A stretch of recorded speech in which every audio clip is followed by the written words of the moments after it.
Olá pessoal, depois de muito tempo estamos de volta com a Túlio Viana TV. Hoje é dia 28 de outubro de 2018, terminamos aí o segundo turno das eleições e justamente por isso que esse vídeo está indo ao ar, porque eu quero discutir nesse vídeo com vocês os 7 erros capitais, os 7 pecados capitais que levaram à ascensão do Bolsonaro ao poder e à queda da esquerda brasileira.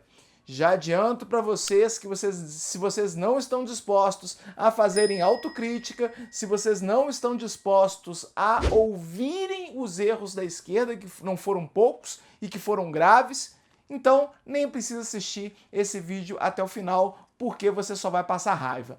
Agora, se você quer entender de fato onde a esquerda errou e como a esquerda chocou o ovo da serpente, então fique aí que depois da vinheta nós vamos conversar sobre isso.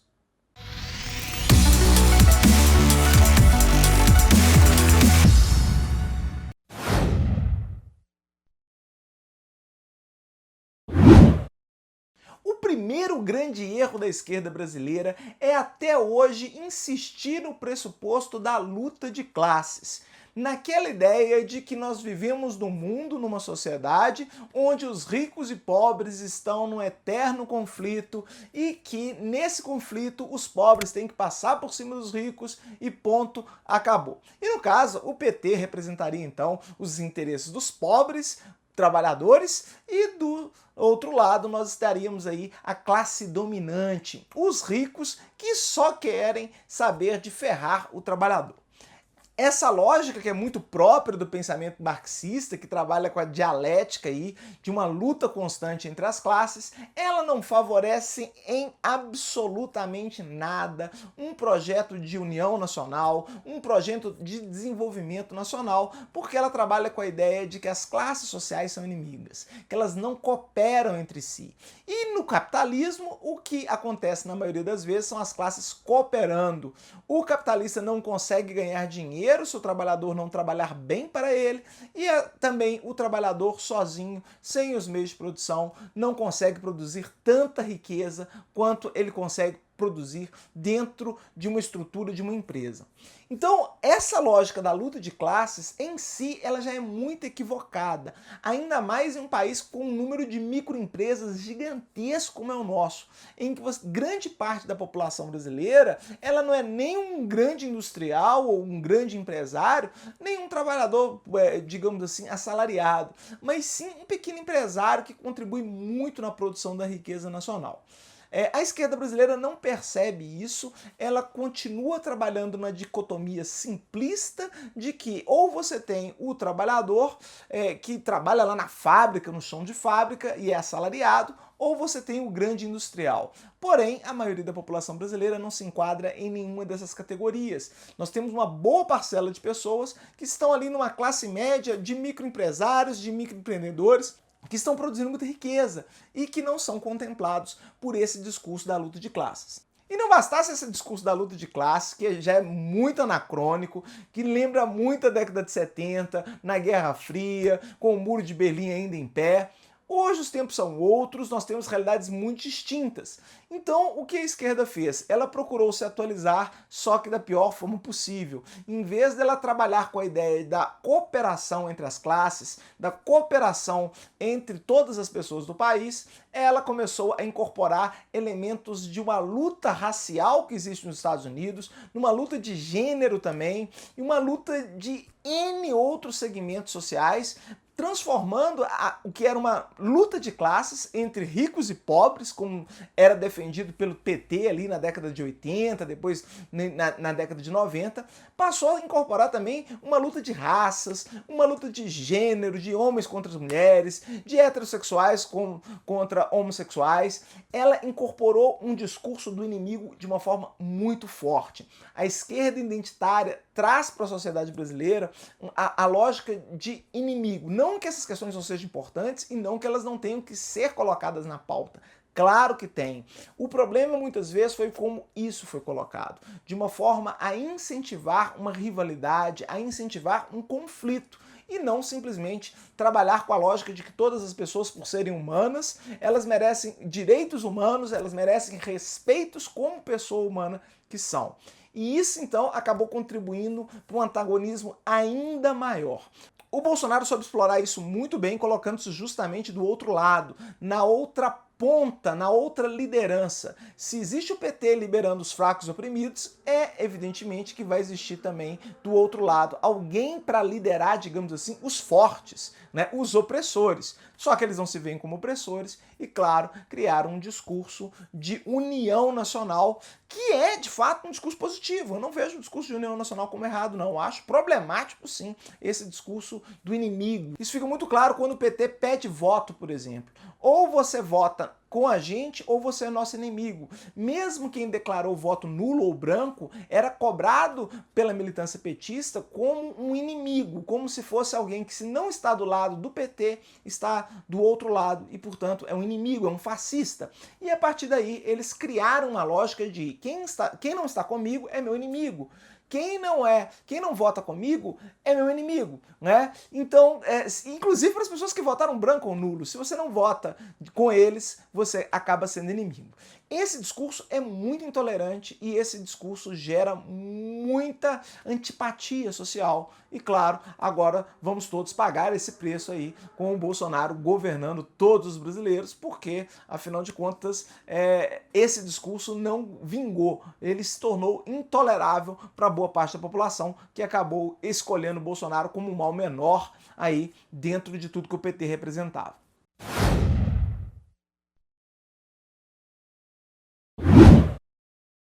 Um segundo problema gravíssimo da esquerda brasileira é que ela sempre fez vista grossa às ditaduras, aos regimes autoritários de esquerda.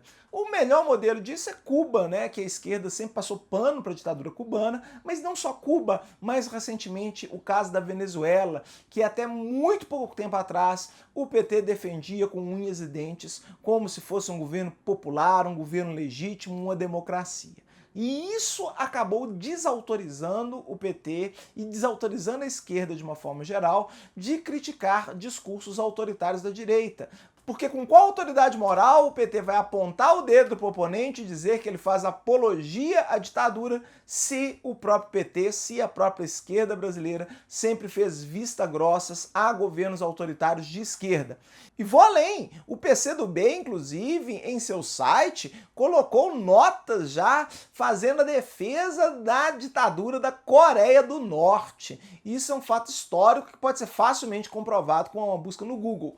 Então, claro, isso tudo desgasta muito a credibilidade democrática da esquerda brasileira, que depois, na hora que precisa apontar o dedo para a direita e falar que eles são autoritários, com qual autoridade moral eles vão fazer isso, já que eles passam pano para ditaduras de esquerda em outros países? Fica difícil, né? E isso a população, de uma forma geral, acabou percebendo, e essa credibilidade deles, esse desgaste na credibilidade deles, certamente pesou na hora de apontar o dedo para o Bolsonaro e dizer que ele é, de fato, um autoritário, de que ele faz apologia à ditadura. Porque, afinal de contas, que esquerda democrática é essa que no país vizinho tá tudo bem e aqui não, aqui eles são democráticos? É complicado.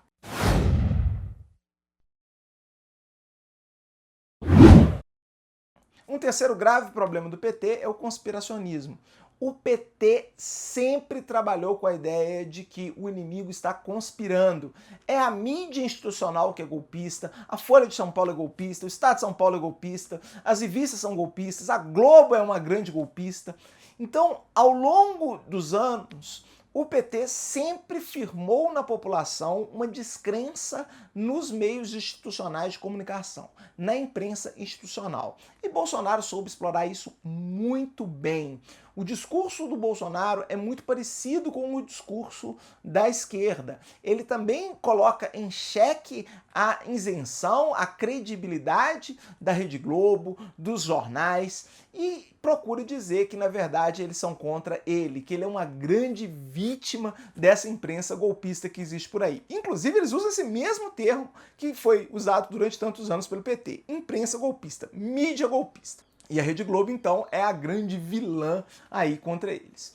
Claro que quando você fragiliza a imprensa profissional, que trabalha com repórteres remunerados, que tem formação para apurar as notícias, você acaba favorecendo o quê? As fake news. Que se não é um repórter profissional que vai buscar informação e trazê-la da forma mais técnica e mais isenta possível, quem vai ser?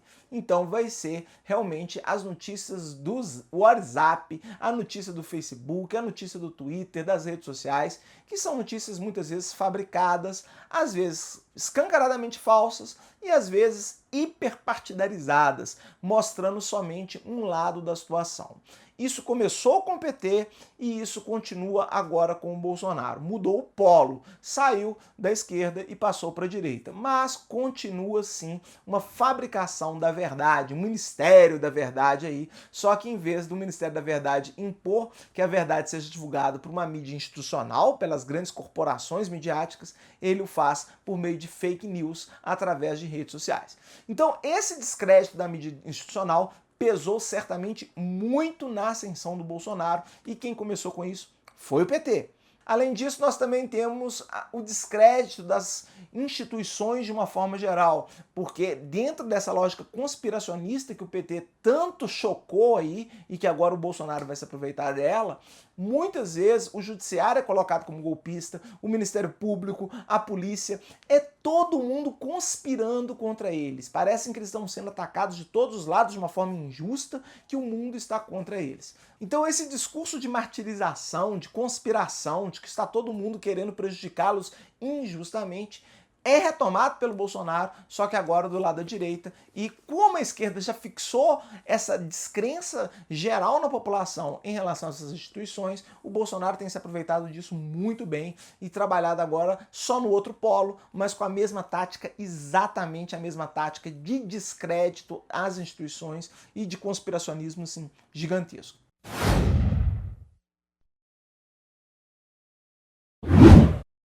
Um quarto pecado capital da esquerda foi o dogmatismo do seu pensamento político.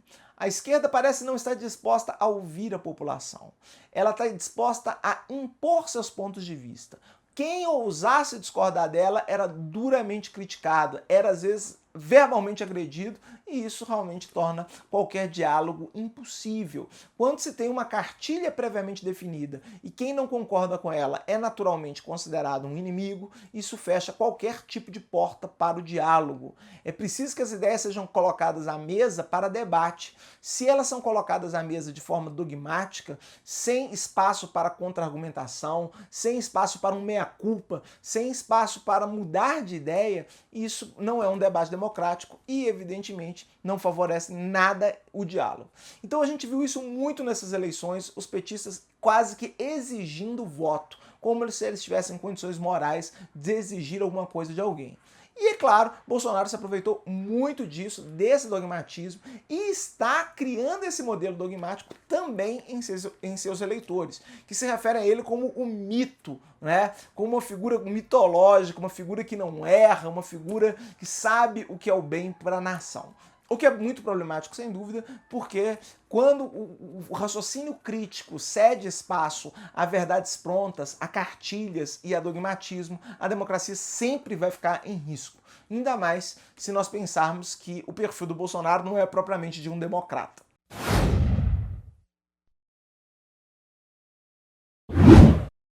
Um quinto erro gravíssimo e imperdoável da esquerda brasileira foi justamente o uso excessivo do marketing de hipérboles, do marketing exagerado.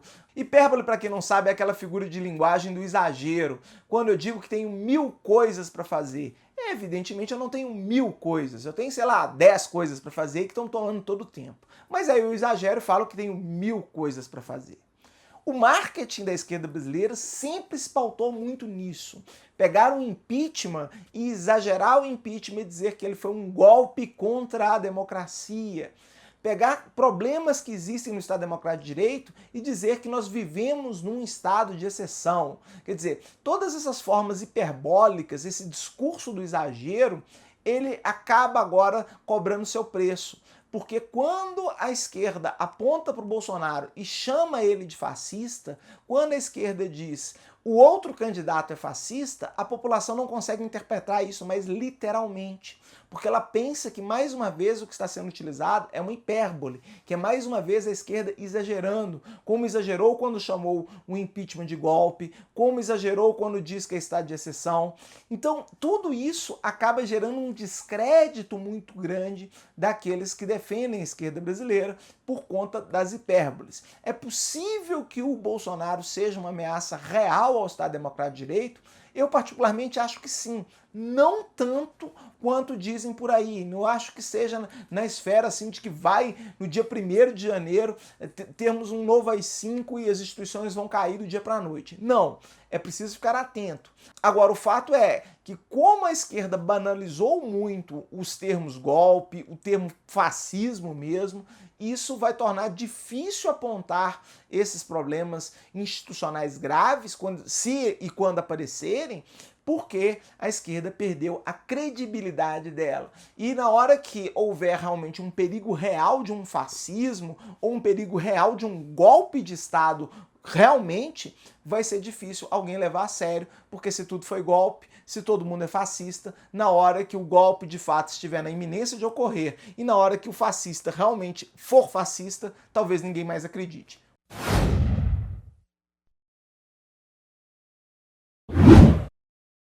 Um sexto grave problema da esquerda brasileira e que Bolsonaro está utilizando muito bem é o populismo, o culto de uma personalidade carismática. No caso da esquerda, o Lula, que o PT teve coragem de lançá-lo a candidato à presidência da República, mesmo preso. O que só foi bom para o próprio Lula, por manter o protagonismo dele na esquerda brasileira. Mas havia outros candidatos que poderiam tomar esse protagonismo, especialmente o Ciro Gomes, que se apresentava como uma nova liderança de esquerda, que poderia assumir um papel aí dentro de uma centro-esquerda diferente do PT, mas que o lançamento da candidatura do Haddad acabou sufocando a candidatura do Ciro, colocando um candidato com um índice de rejeição maior por conta do partido dele, e deu no que deu. Bolsonaro está aí eleito por conta disso. Lula manteve seu protagonismo, Lula continuou sendo a grande liderança da esquerda brasileira, não cedeu espaço ao Ciro Gomes. O Haddad se prestou ao papel de servir de preposto do Lula nessa candidatura, o que foi terrível para ele pessoalmente, por aceitar fazer esse papel, e, é claro, os votos que poderiam ser do Ciro Gomes acabaram que não foram, na esperança aí, mais uma vez, de que o PT pudesse segurar a direita. Não segurou, Haddad não foi eleito, Ciro Gomes também não foi eleito, foi já no primeiro turno descartado, mas poderia ter sido uma alternativa real se tivesse chegado ao segundo turno contra o Bolsonaro, caso o PT não tivesse lançado a candidatura nem do Lula nem do Haddad.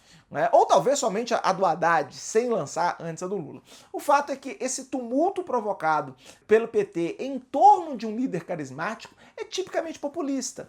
O que importa hoje ao PT é manter o Lula no centro do protagonismo, independentemente de qualquer interesse para a esquerda brasileira.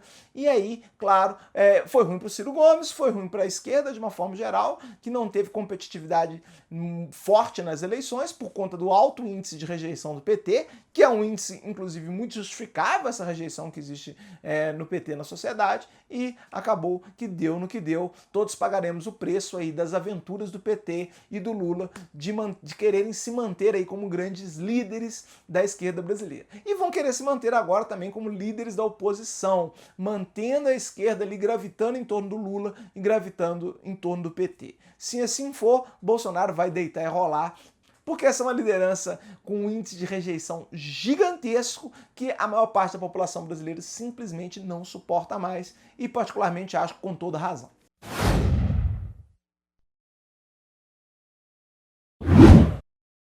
E por último, e não menos importante, nós temos o grave erro da corrupção. O PT foi um partido que, desde o início da sua gestão, esteve envolvido em escândalos de corrupção gigantescos. Assim como o PSDB também esteve envolvido nesses escândalos, e ambos pagaram preços muito altos nessa eleição. A população anda profundamente indignada com os escândalos de corrupção, com os processos que comprovaram que muitos desses escândalos não são mera criação de uma mídia golpista, mas são reais. e tanto o PT quanto o PSDB, inclusive o PSDB até mais se a gente levar em conta, proporcionalmente, pagaram preços muito altos por conta disso. E é bom frisar que não é só a corrupção, é a corrupção e a dificuldade imensa de admitir seus erros. O PT não admitiu seus erros, o próprio PSDB não admitiu seus erros, e isso acaba gerando uma indignação na população muito grande. Em torno disso, aqueles que simplesmente tinham uma ficha limpa se tornaram candidatos assim palatáveis para a população. Ainda que não tivessem grandes méritos como gestores, o Bolsonaro mesmo vem do Legislativo, nunca fez nenhum projeto extraordinário, nunca teve um grande destaque no Legislativo. A única grande bandeira do Bolsonaro foi sempre ser anti-PT. Ele não tem nenhuma credencial de ter sido ministro de Estado, de ter sido governador, né? O PT não perdeu para o Alckmin, que foi governador de São Paulo, nem perdeu para Aécio Neves, que foi governador de Minas. Todos eles com graves defeitos, mas são pessoas que tiveram uma experiência muito grande na vida pública. Bolsonaro não, Bolsonaro vem do Legislativo, era um deputado do baixo clero, sem grande experiência e que conquistou todo esse apoio popular, principalmente em cima de ser antipetista. A maior credencial que Bolsonaro apresentou é ser um antipetista, um anti-PT. E com isso ele chegou aonde chegou, surfando aí na onda de repúdio e na onda de indignação social com todos os erros do Partido dos Trabalhadores, principalmente esses que nós falamos aqui. Bom, gente, é essa análise que eu queria fazer com vocês sobre os erros que eu considero que a esquerda cometeram, não foram poucos, foram graves. Claro que não só foram esses, mas esses eu considero os principais, que geraram grande indignação popular e agora todos vão pagar um preço alto aí por esse erro. Vamos esperar que os eleitores de Bolsonaro sejam menos fiéis a ele do que os eleitores do PT foram fiéis ao Lula. Vamos torcer para que os eleitores de Bolsonaro, nos primeiros erros, eles já mostrem sua insatisfação, eles já mostrem a sua indignação e que não sejam tolerantes com o Bolsonaro, assim como os militantes petistas foram com o Lula e com os erros do PT de uma forma geral. A esquerda brasileira passou pano durante muitos anos para o PT e esses índices de rejeição chegaram o que chegaram hoje, não foi do dia para a noite. Se as pessoas odeiam a esquerda, se as pessoas odeiam o PT hoje, isso não foi construído do dia para a noite. É bom lembrar que o resultado dessas eleições ele é ainda mais significativo se você imaginar que uma boa parcela dos eleitores simplesmente taparam o nariz e votaram no PT para evitar o Bolsonaro. O índice de rejeição do Bolsonaro é muito grande. E aí muita gente acabou votando no Haddad apesar do PT. Então, hoje, o que nós temos é uma esquerda profundamente abalada em sua credibilidade, ela fez por onde, esse abalo de credibilidade não é nada gratuito e ela tem uma dificuldade muito grande de fazer autocrítica. Os petistas, de um modo geral, não estão abertos a críticas, são muito sensíveis a qualquer coisa que se fale contra o partido. E aí não tem jeito, a direita vai deitar e rolar mesmo. Porque se todo mundo que criticar a esquerda for considerado inimigo, evidentemente, esse indivíduo que estava ali mais ao centro, esse indivíduo que tinha um perfil mais de centro, vai acabar indo para a direita, como de fato aconteceu com muitos eleitores que acabaram votando no Bolsonaro para se livrar do PT na ausência aí de alternativas de centro liberais que pretendam fazer as reformas econômicas que precisam ser feitas, assim como as reformas políticas que precisam ser feitas, porém sem abrir mão aí de uma política econômica responsável, coisa que o PT não fez nas suas gestões, especialmente na última aí com a Dilma, que realmente levou o país a uma crise econômica sem precedentes. Bom, é isso, só nos resta aguardar agora para ver os próximos passos aí do governo do Bolsonaro. Vamos esperar que as instituições sejam respeitadas, que a Constituição da República continue intocada, ao contrário do que sugeriu Haddad de fazer uma nova Constituinte. o que era uma ideia estapafúrdia dentro da força política que o PT tinha na época e tem hoje, nenhuma, né? Porém, o Bolsonaro já se comprometeu a respeitar a Constituição e vamos aguardar, vamos torcer aí para que ele cumpra com a sua palavra, respeite a Constituição e caso ouse desrespeitar a Constituição, desrespeitar o Supremo Tribunal Federal, desrespeitar o Congresso Nacional, que as instituições sejam suficientemente fortes para colocá-lo no seu devido lugar e, principalmente, para que os eleitores dele deixem o apoio que deram a ele, abandonem o apoio que deram a ele e defendam a Constituição, o Estado Democrático de Direito e a democracia. E se gostaram desse vídeo, curtam o vídeo, compartilhem com um coleguinha e se não são inscritos ainda no canal, se inscrevam para vocês ficarem atualizados aí com os novos vídeos. Eu pretendo fazer muitos novos vídeos, muitas leis novas vão ser propostas aí no governo Bolsonaro e nós estaremos aqui para criticá-las quando elas precisarem ser criticadas e apoiá-las se eventualmente alguma delas merecer o nosso apoio. Vejo vocês no próximo vídeo, um grande abraço e até a próxima.